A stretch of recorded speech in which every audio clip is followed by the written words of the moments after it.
بسم الله الرحمن الرحيم. اهلا بكم. اخبار نادي الزمالك. الزمالك يختتم معسكره بالعاصمه الاداريه بالمدينه الرياضيه النهارده.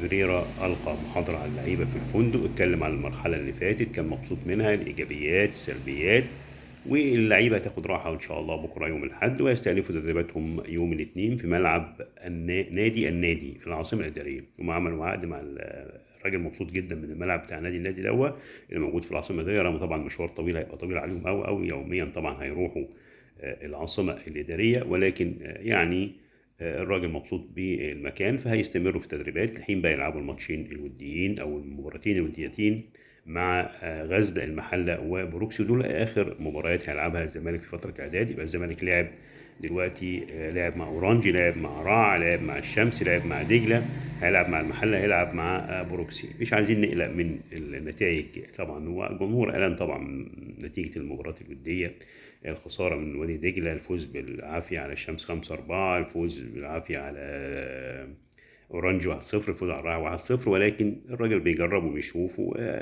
بالتأكيد يعني مرحلة الإعداد اسمها إعداد ليه؟ عشان تجارب، بيجرب يعني فرق صغيرة، فرق درجة تانية درجة تالتة، بيجرب الخطط بتاعته أو بيشوف الأخطاء إيه، بيشوف السلبيات إيه، بيعرف. الإدارة وافقت، أو جون إدوارد وافق على إعارة حازم أسامة إلى نادي فاركو لمدة موسم واحد، مدة موسم واحد، بعد ما أن تم تمديد إعارة اللاعب مع نادي الزمالك. اللاعب كان عقده يخلص أعتقد السنة الجاية، مدد له سنتين كمان، يعني يخلص 2028 على ما أعتقد 2028. بالنسبة لفتوح خلاص، يعني احنا هنقول ايه؟ احنا بنتكلم عنه كويس، بنقول ان هو لعيب موهوب، ان هو لعيب خبرة، انا لعيب، ولكن يبدو ان الطريق بقى مسدود قدام فتوح مع إدارة نادي الزمالك. كل يوم استفزاز، كل يوم صور بتنزل، مرة في مارينا، مرة في اللي مش عارف ايه فين، مرة فين. فبقت قصة غريبة جدا. يمكن الاتجاه الأكبر إن الزمالك هيبيع فتوح، ولكن للأسف الشديد مفيش عروض لفتوح، مفيش عروض لفتوح حتى الآن. فتوح هيقضيها بقى لحد ما يخلص عقده مع نادي الزمالك، وبعدين يمضي بقى فري ويعمل زي زيزو، ما تعرفش يعني. لكن الموضوع ده بقى أصبح مغلق تماما مع إدارة نادي الزمالك، أو مع يعني فتوح متجمد بمعنى أصح يعني حتى لو ما جالوش عقد أو قاعد، يعني يبقى واحد في القايمة وخلاص مع الفريق. اتمنى ان هو يجي له عرض خارجي، يمكن الدنيا تظبط معاه شويه والامور تتعدل، وعلى الاقل نادي الزمالك يستفيد. ورغم ان انا بقول يعني لعيب خساره، كان لو كان يقوم هيفيد نادي الزمالك كتير قوي قوي قوي قوي قوي قوي قوي قوي، يعني من المواهب النادره اللي موجوده في مصر. ممدوح عباس يا جماعه، يعني في كلام قوي ان هو عمل اتصالات خلال الساعات اللي فاتت دي، وان هو طلب من جون اودوارد ان هو يرشح اي صفقتين سوبر وان هو هيساهم فيهم. خلاص ممدوح عباس بعد الحمله اللي اتعملت، جمهور الزمالك ما شاء الله عليه ما بيضغط وبيتكلم وبيقول، الناس بتتحرك والناس بتبدا تشتغل وكده يعني. ففي صفقتين سوبر جايين خلال الاسبوع الحالي بدعم من ممدوح عباس. حصل اتصال ما بينه وما بين جون ادوارد، والراجل مستعد ان هو يساهم في الصفقتين دول. محمد اسماعيل خلاص طبعا لعيب صفقه مربوحه، يعني صفقه مربوحه زي ما بيقولوا كده في تونس والمغرب، او تونس. محمد اسماعيل ارقامه كويسه جدا. محمد اسماعيل لعب حوالي مع الفرقه بتاعته، لعب حوالي اكتر من 20 مباراه.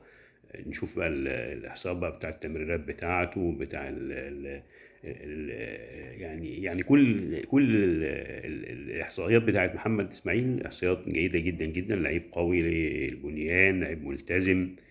هو يعني ما خدش، يعني حتى السنه اللي فاتت ما خدش غير 4 انذارات فقط، يعني ما خدش طبعا كارت احمر خالص نهائي. يعني محمد اسماعيل صفقه مربوحه مربوحه مربوحه.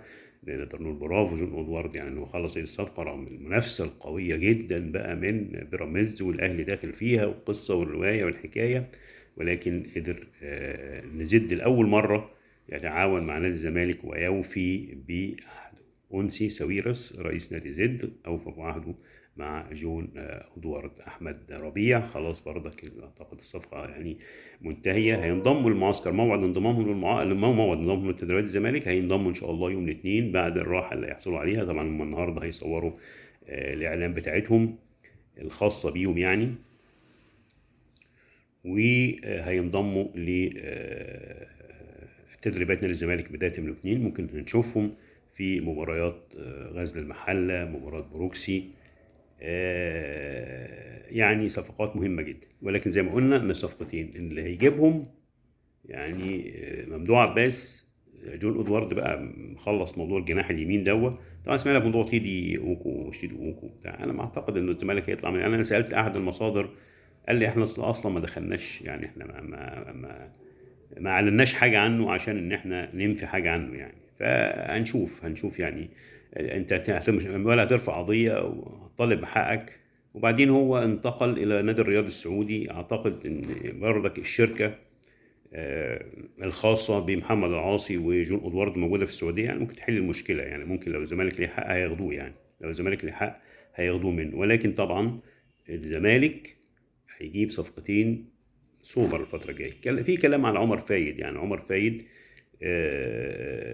ان ممكن اعاره من قنار بخشة لمدة موسم. يعني هو لعيب كويس، ولكن طبعا برضك مش البوم برضك. يعني عمر فايد ما لو كان فيه الخير ما كانش رماه الطير زي ما بيقولوا يعني. فعمر فايد لو جه يخلص بقى من صلاح مصدق ويبقى احمد الجفالي، يبقى اتنين. يبقى انت عندك فضيت المكانين للصفقتين اللي هم موجودين، الصفقتين السوبر اللي هم هتجيبهم الفترة الجاية دي. فالناس تطمن، يعني الناس شغالة والناس عايزة تعمل حاجة والناس حاسة بالناس وحاسة بالجمهور.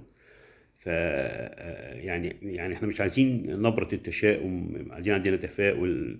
طالما الناس شغالة والناس عندها نية انها تعمل حاجة لنادي الزمالك، ليه ما نساعدهمش؟ ليه ما نقفش جنبهم؟ ليه ما ندعمهمش؟ يعني نستنى للتجربة. يعني ما اجيش انا قبل التجربة ما تبدأ تظهر واحكم عليها.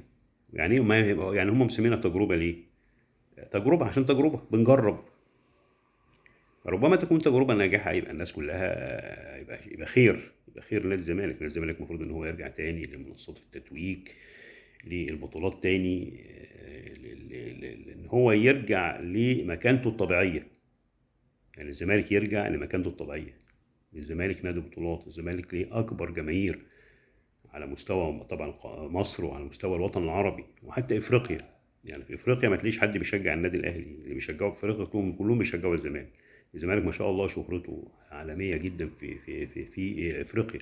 فالزمالك ليه مكانته القويه، مكانته اللي تخلي ان هو نادي يبقى نادي سوبر.